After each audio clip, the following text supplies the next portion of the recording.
아주 안타까운 처지에 놓인 싱글맘에 관한 이야기를 제가 읽은 적이 있습니다. 이 여인은 남편과 사별한 지 얼마 되지 않았습니다. 그녀의 남편은 살해 생전에 주위 사람들에게 존경받는 아주 경건하고 신실한 사람이었습니다. 하지만 안타깝게도 사랑하는 부인과 두 아들을 두고 세상을 떠나고 말았습니다. 그런데 더 안타까운 사실은 생명보험도 없이 큰 빚만 남기고 떠났다는 것이죠. 두 아들은 아직 어린데 살아갈 길이 막막합니다.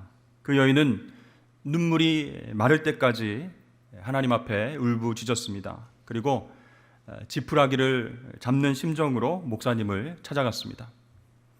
남편이 생전에 그 목사님 사역을 도우면서 좋은 관계를 쌓아왔던 것이 기억났기 때문이죠. 그 여인은 눈물을 흘리면서 목사님에게 말했습니다. 목사님, 제가 당장 길거리에 나앉게 생겼습니다. 모든 것을 잃고 이제 두 아이만 남았습니다. 당장 돈을 마련하지 않으면 집은 물론이고 두 아들마저 잃어버릴 것 같습니다. 목사님, 제 남편이 하나님을 얼마나 사랑하는지 목사님 아시지요? 설마 하나님께서 우리를 버리지는 않으시겠죠? 목사님은 그 얘기를 듣고 안타까운 얼굴로 물어봅니다. 이렇게 힘드신 줄 정말 몰랐습니다. 남은 것이 뭐라도 있습니까? 그랬더니 그 여인은 작은 집 한 채밖에 없습니다. 그리고 집 안에는 작은 올리브 기름병이 하나 있습니다. 그것으로 제가 뭘 하겠습니까? 그렇게 대답했어요. 엘리사라고 불리는 이 목사님은 그 여인에게 말했습니다. 그럼 가서 집집마다 돌면서 빈 병이 있으면 빌려 오십시오. 그리고 그 병들을 바닥에 놓고 거기에 기름을 부으십시오. 이 여인은 자신의 귀를 의심했습니다. 네? 빈 병을 모아다가 지금 집에 있는 그 기름을 부어 넣으라고요? 그것이 무슨 소용이 있겠습니까? 엘리사 목사는 미소를 지었습니다. 우리 믿음을 한번 가져봅시다. 몇 시간 후에 그녀의 집안은 병으로 가득 찼습니다. 이제 여인은 집에 있던 작은 병의 기름을 빈 병에 붓기 시작했는데요. 놀랍게도 그 작은 병에서 기름이 끊임없이 나오는 것이었습니다. 여인과 두 아들은 부둥켜 안고 기쁨의 눈물을 흘렸습니다. 하나님, 우리를 사랑하셔서 이렇게 도와주시는군요. 엘리사는 이렇게 말합니다. 자, 이제 어서 가서 기름을 파십시오. 그 정도면 빚을 조금 갚고 당분간 걱정 없이 살아갈 수 있을 것입니다. 이 이야기는 열왕기하 4장에 기록된 말씀입니다. 이 말씀을 통해서 우리 하나님은 우리의 빈 공간을 채워주기를 좋아하시는 분이다라는 것을 깨닫게 되죠. 기름이 비어있든 소망이 비어있든 사랑이 비어있든 우리 하나님은 우리 가운데 넘치도록 채워주기를 원하시는 그런 분이세요. 그런데 채워주시는 하나님을 우리가 경험하기 위해서는 어떻게 해야 될까요? 우리가 비워져 있어야 됩니다. 세상의 욕심으로 인해서 채워진 것이 많으면 많을수록 하나님께서 채워주시고자 하는 은혜는 들어갈 자리가 없게 되는 것입니다. 그런데 사실 우리는 어떻게 살아가고 있습니까? 부와 편안함으로 우리의 삶이 가득 차길 바라면서 그것을 위해서 열심히 달려가고 있지는 않습니까? 그러나 그 삶 가운데에 하나님의 채우심을 경험하지 못한다면 그 삶은 궁극적으로 텅 빈 삶, 허무한 삶을 살아가게 된다라는 것이죠. 그래서 저와 여러분은 선택해야 됩니다. 하나님 없이 가득 차 있는 삶을 살 것인가? 아니면 하나님께서 채워주시는 삶을 살 것인가? 여러분 무엇을 선택하시겠습니까? 예수님께서 이 땅에 오셔서 공생애를 시작하신 후에 첫 번째 베푸신 기적, 여러분 기억하십니까? 요한복음 2장에 나오는 결혼 잔치집에서 물을 포도주로 변하게 하신 그 기적이었습니다.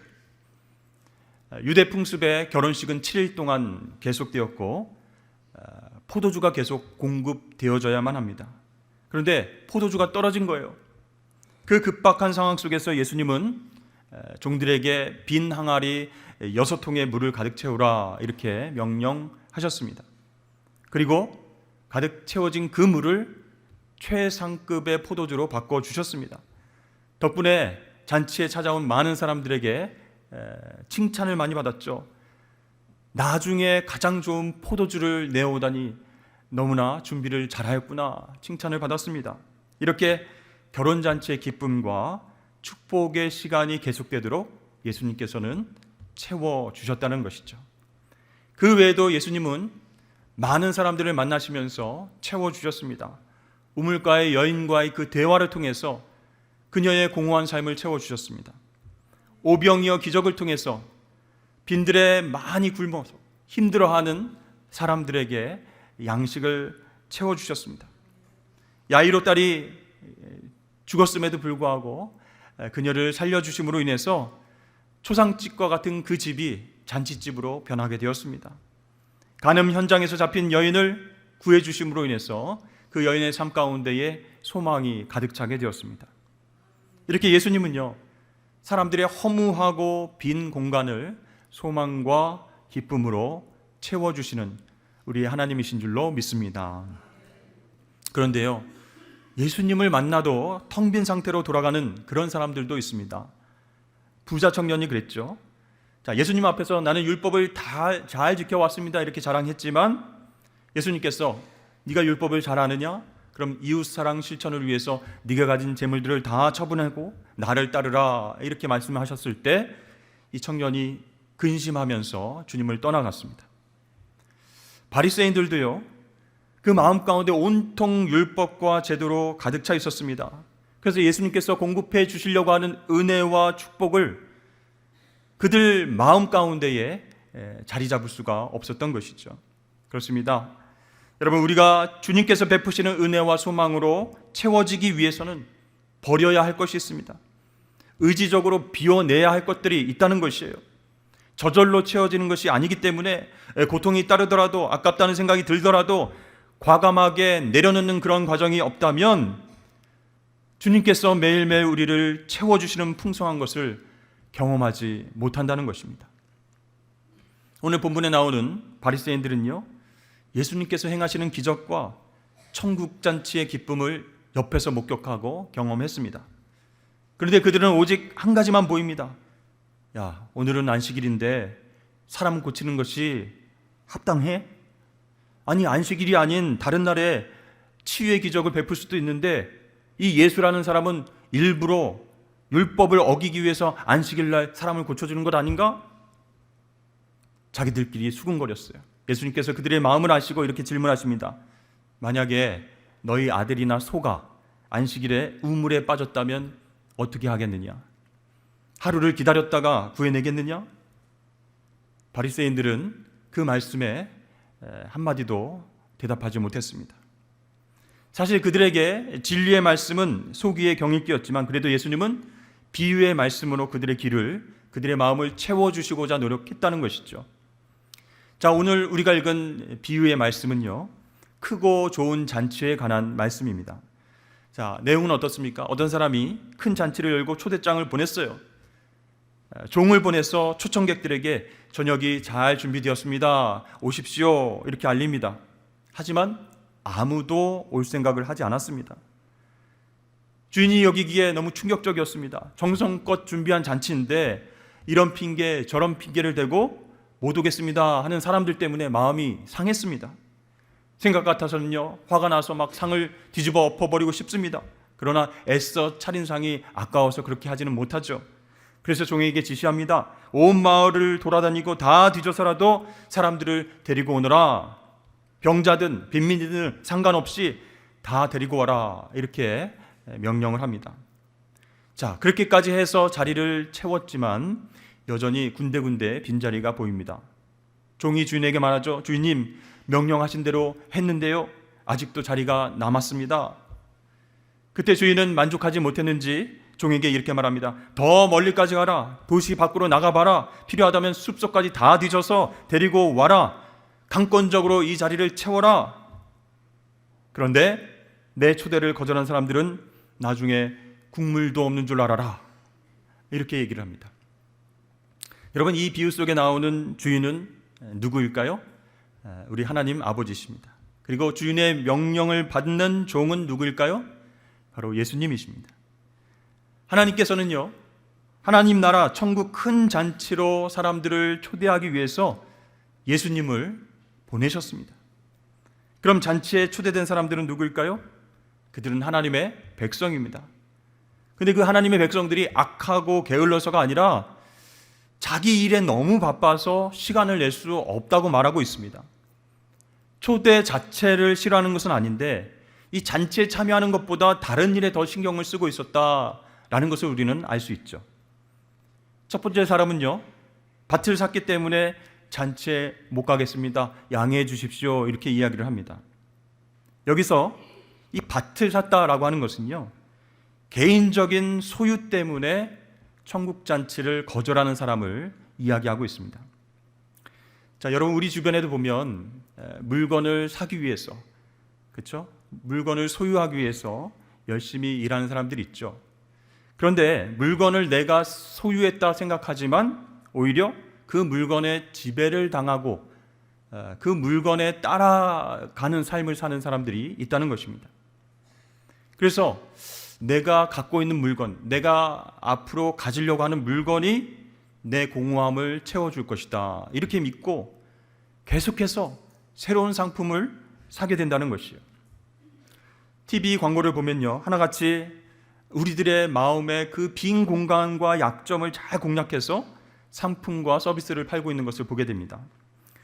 지난번에 그 방송을 보고 물건을 샀는데 속았어요. 이번엔 속지 말아야지 했는데 이번에도 역시 또 그 광고를 보면서 사야겠다, 이런 생각을 하게 됩니다. 여러분, 우리가 사는 물건은요, 두 가지입니다. 첫 번째는 꼭 필요해서 사는 것이고, 두 번째는 필요는 없지만 갖고 싶어서 사는 것이다 라는 것이죠. 자, 상품을 파는 회사들은 어떻게 광고를 할까요? 소비자의 심리를 연구합니다. 꼭 필요해서 사는 것보다는 꼭 필요하진 않지만 사고 싶게끔 만드는 거예요. 그래서 요즘 TV를 틀면 어떤 광고들이 나옵니까? 추석 명절이 지났는데 여러분, 음식 준비하시고 손님 맞이하시느라고 피곤하시죠? 우리의 피곤한 몸을 잘 마사지해 주십시오 하면서 안마의자 광고가 딱 나옵니다. 그러면 내가 명절 때 피곤하고 힘들지 않았어도, 고생은 안 했어도, 안마의자가 하나 있으면 모든 피로가 다 해결될 것 같은 그런 느낌을 받는다는 것이죠. 그러면 살까 말까 고민하고 있는데 높은 톤의 목소리로 쇼핑 호스트가 이렇게 말합니다. 와, 저도 이 물건을 사서 쓰고 있는데요, 삶의 질이 확 올라갔습니다. 너무 좋습니다. 지금 몇 분 남지 않았습니다. 빨리 주문하세요. 자, 이렇게 저 물건을 내가 사면 삶의 질이 높아진다, 빨리 결정하고 빨리 누르면 이익이다, 몇 분 안 남았습니다, 이런 말에 마음이 흔들리게 되는 것입니다. 그렇게 우리는 계속해서 새로운 물건을 소비하고 소유하게 된다는 것이죠. 그런데 여러분, 생각해 보십시오. 왜 우리가 사고 싶은 것을 샀는데도 불구하고, 소유했는데도 불구하고 왜 여전히 공허할까요? 천장과 지하실까지 물건으로 꽉 차 있는데도 여전히 뭔가 부족한 그런 느낌이 드는 것 왜일까? 두 번째로는요, 오늘 비유 말씀에 새로 산 소 핑계를 대고 있습니다. 이 사람은 5쌍의 소로 많은 일을 계획 중입니다. 소를 샀다는 얘기는요, 이 소를 데리고 가서 열심히 일하겠다, 그런 계획을 세웠다라는 얘기죠. 어서 나가서 밭을 갈 생각으로 머릿속이 꽉 차 있습니다. 그러니까 이 사람은요, 일하는 것, 책임감, 그것 때문에 지금 바쁘다라고 얘기하고 있는 중이에요. 우리 주변에도요, 종종 얼마나 그 사람이 바쁘게 사느냐로 그 사람을 평가하기도 한다는 것입니다. 바쁘면 좋은 거지, 돈 벌고 성공하느라 정신없이 바쁘니까 얼마나 좋아, 이렇게 바쁨이라는 것이 좋은 것이다 생각을 하게 된다는 것이요. 그래서 이 바쁨이 내 공허함과 빈 곳을 막아주고 채워준다라고 하는 그런 일종의 생각을 통해서 계속 바쁘게 움직여야 좋은 것이다 생각을 합니다. 근데 여러분, 우리가 일 때문에 바쁜 것도 있지만은 내 욕구나 걱정과 두려움 때문에 더 바쁘게 살아갈 때가 있다는 것이에요. 그렇게 되면요, 그냥 방향 없이 이 바쁨에 중독되게 된다라는 것이에요. 그래서 바쁘지 않고 여유가 생겼어요. 쉴 수 있는 시간이 있어요. 그러면 걱정이 찾아오는 겁니다. 아이고, 바쁘지 않은데 어떻게 되지 않을까? 망하지 않을까? 힘들지 않을까? 점점 더 두려워하면서 계속 바쁜 것들을 찾는다는 것이죠.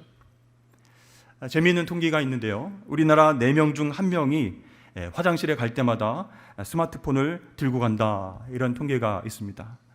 여러분 어떠십니까? 여러분도 들고 가십니까? 화장실에 가면 한 가지 일에만 집중해야 되는데 여러 가지 일에 집중하려고 스마트폰을 가지고 들어간다라는 것이죠. 그러니까 한 가지 일에만 신경 쓸 그런 겨를이 없는 거예요. 여러 가지를 동시에 처리하고 판단하고 이래야지 내가 사는 것 같다라는 생각에 묶여서 사는 사람들이 있다는 것이죠. 그런데 가장 큰 비극은 무엇입니까? 이렇게 바쁜 사람들은요, 내가 어떤 중요한 것을 놓쳤는지 모르고 바쁘게 살아간다라는 것이에요. 세상의 속도에 맞춰서 막 빠르게 살다 보니까 우리를 사랑하시고 우리를 초청하시는 하나님에게서 점점 멀어져 가는 것도 모르고 살아가게 된다라는 것이죠.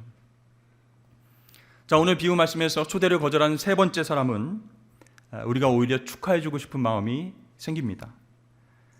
그 사람은 어떻게 얘기하는 것일까요? 좋은 자리에 저를 초대해 주셔서 감사하지만 저희는 방금 결혼했습니다. 신혼여행 다녀왔습니다. 그러니 이해해 주십시오.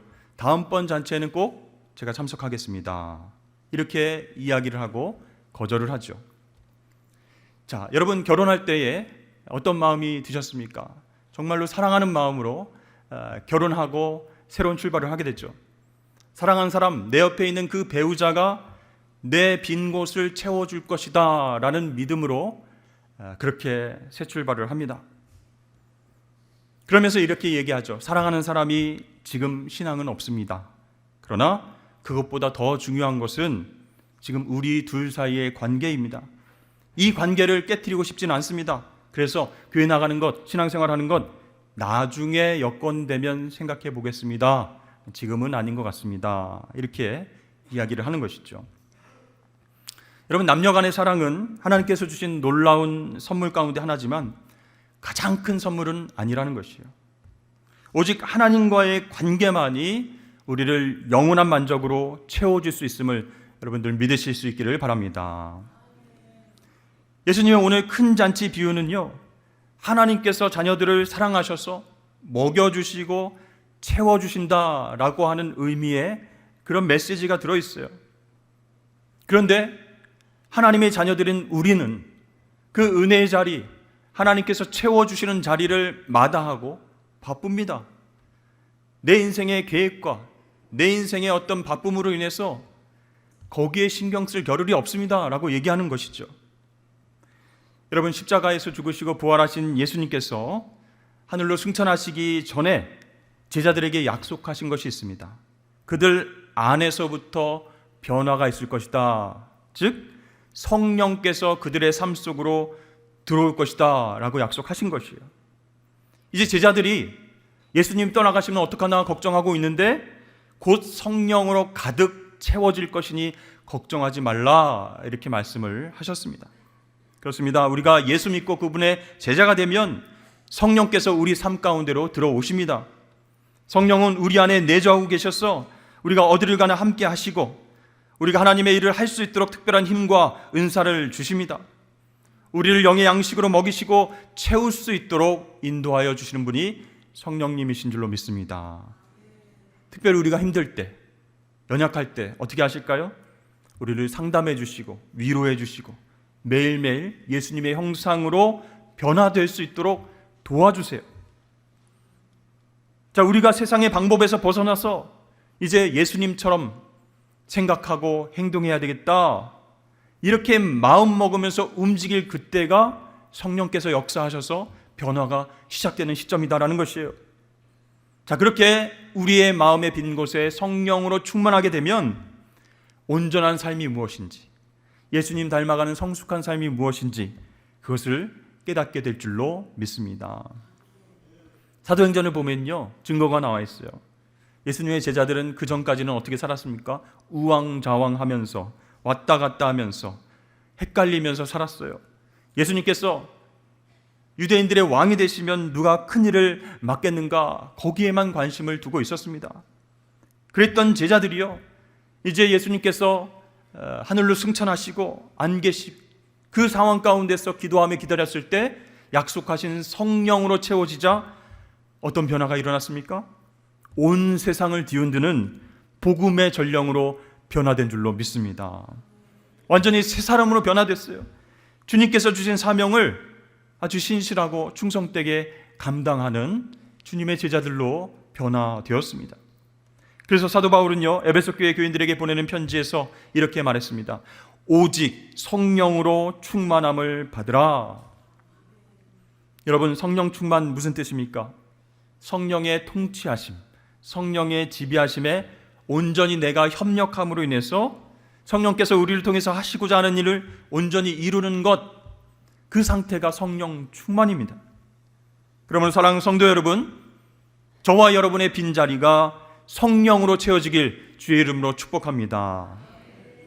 예수 믿은 직후에 이미 내주하시는 성령께서 강제적으로 너 예배의 자리에 나가, 너 선교해, 너 봉사 좀 해, 이렇게 강제적으로 역사하지 않으신다는 거예요. 왜요? 성령님은 인격적인 분이시기 때문입니다. 그래서 내가 마음을 열어야 되는 거예요.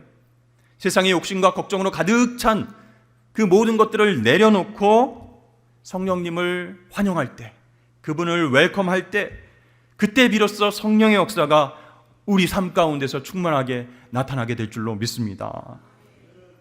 여러분, 에베소서 5장 18절 말씀에서 성령으로 충만하라 라고 그렇게 사도 바울이 얘기할 때 이 말씀을 분석해 보면요, 명령형 동사, 현재 시제, 수동태 이렇게 되어 있는 문장이라는 것이죠. 첫 번째로 명령법입니다. 선택사항이 아니라는 거예요. 특정 교단이나 원하는 사람이나 목회자나 선교사에게만 주시는 말씀이 아니라는 거예요. 예수 믿고 구원받은 모든 하나님 백성들, 우리 모두가 성령으로 충만함을 받아야 한다라고 명령하시는 말씀입니다. 그러니 그 명령에 순종해야 되겠죠. 또한 동사의 시제로 볼 때 이것은 과거에 일어난 어떤 한 차례의 사건이 아니라는 것이에요. 우리가 현재, 지금 여기서 숨을 쉬고 밥 먹는 것처럼 계속적으로 성령 충만을 경험해야 된다라고 말씀하고 있어요. 그래서 우리가 살아갈 때요, 삶이 우리를 속일 때가 있어요. 소유해라, 꼭 필요하지 않아도 가져라, 많이 사둬라, 그러면 만족이 임하게 될 것이다, 이렇게 속여도 노라고 할 수 있는 것입니다. 또 이유 없이 바쁘게 우리의 삶을 만들어 간다면, 정말 방향도 없이 바쁘게 살아간다면 노라고 얘기할 수 있게 됩니다. 또 지금 연애가 가장 중요하다, 그 가치가 이 세상에서 가장 중요하다라고 말한다면 다시금 성령 충만을 받아야 할 때다라는 것을 깨닫는 시점이 되어야 된다는 것이죠. 그래야 하나님께서 나를 위해서 마련하신 천국잔치의 공급하심을 경험하며 새 힘을 얻고 하나님께서 원하시는 방향으로 나아가게 될 줄로 믿습니다. 또 수동태로 기록되어 있다 말씀드렸죠? 우리 스스로 하는 게 아니에요. 성령께서 도와주셔야 돼요. 가난한 여인의 기름병 스스로 채워질 수 없었습니다. 다른 누군가가 채워줘야 했다라는 것이죠. 자, 여러분, 그렇다면 우리가 어떻게 해야 영원히 마르지 않는 거룩한 기름을 받을 수 있을까요? 아까도 말씀드렸지만 우리 자신을 비워야 합니다. 이것이 우리가 할 수 있는 최선의 의지적인 그런 결단이에요. 주님, 제 안에 쓸모없는 것들 많이 있습니다. 남김없이 비우게 하시고 당신의 영 성령으로 가득 채워 주시옵소서. 이렇게 날마다 기도할 수 있어야 된다는 것이죠. D.L. 무디는 다음과 같이 말했습니다. 나는 우리 마음에서 하나님 법에 반하는 교만과 이기심, 이기적인 야망 같은 것이 모조리 비워지는 순간 성령이 들어와 우리 마음을 구석구석 가득 채우신다고 굳게 믿습니다. 다른 것으로 꽉 차 있으면서 하나님께 자신을 채워달라고 기도하는 사람들이 많은데, 그런 기도를 드리기에 앞서 먼저 자신을 비워달라는 기도를 드려야 합니다. 마음을 뒤집어 하나님께 반하는 모든 것을 쏟아내면 그때 비로소 성령이 들어오십니다. 여러분, 오늘 비유 말씀으로 한번 돌아가 보십시오. 종이 주인에게 정말로 미안한 마음으로, 주인이시여, 바쁜 사람이 굉장히 많습니다. 초대했는데도 못 온다고 하네요. 이렇게 안타까운 말을 전했습니다. 그때 주인이 이렇게 얘기했죠. 나는 자리가 꽉 차는 것을 보고 싶다. 그러니 잔치가 열리는 모든 빈 공간을 채워라. 사람들로 채워라. 어디서 뭘 하는 사람인지 상관하지 않는다. 과거에 무슨 일을 했는지, 죄를 지었던지 상관하지 않는다. 그저 빈 사람들이면 된다. 이렇게 이야기를 하는 것입니다. 그 마음이 가난하여져서 성령 하나님의 역사로 채움을 받을 수 있는 사람이면 된다. 그 사람들 데리고 와라. 이렇게 말씀하고 있습니다. 근데 우리가 오해하지 말아야 할 한 가지 말씀이 있는데요. 사람을 강권하여 데려다가 내 집을 채우라. 이 말씀을 오해해서는 안 됩니다. 마음이 분주하고 관심도 없고 교회 생활, 복음, 진리 아무런 관심이 없는 사람, 그 사람은 딱 한 번만 우리 교회에 좀 나왔으면 좋겠다. 멱살을 끌집고 이렇게 불러서 앉히는 것, 그것을 얘기하는 말씀이 아니라는 거예요. 그 사람들 대신에 가난한 자들, 몸이 불편한 자들, 맹인들, 저는 자라도 그 마음이 비워져 있어서, 그 마음이 가난해져서 성령으로 채움받기 합당한 사람이라면 된다. 그 사람들을 다 데리고 와라. 자격 조건이 없다는 얘기예요.